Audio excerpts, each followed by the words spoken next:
صل على محمد في أول كلامنا اللهم صل على محمد في أوسط كلامنا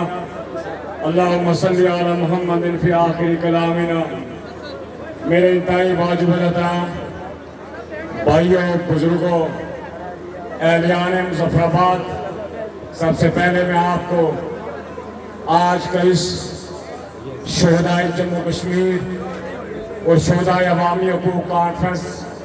جو بڑے خوبصورت انداز میں منعقد کرنے پہ یہاں کی عوامی ایکشن کمیٹیز، جوائنٹ عوامی ایکشن کمیٹی کے ممبران، جو بھی ذمہ دار، سب کو پتہ ہے کہ اس نے اس بزم کو سجانے کے لیے کیا کردار ادا کیا. ان ساروں کو جنہوں نے اپنی جان، اپنی مال، اپنا وقت اس پروگرام کے نظر کیا، میں ان کو خراج تحسین پیش کروں گا. کیونکہ آج میں کوشش کروں گا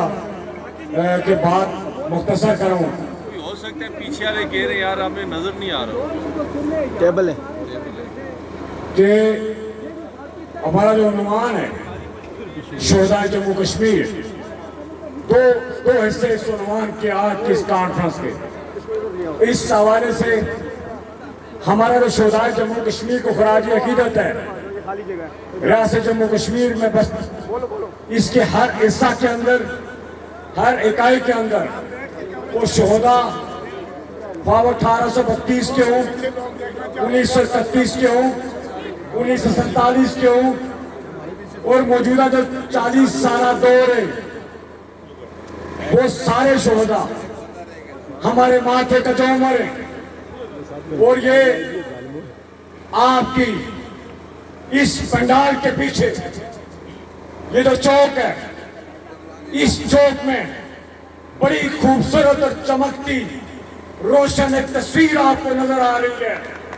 وہ شہید مقبول بٹ کی تصویر ہے جس نے جدوجہد آزادی کے جرم میں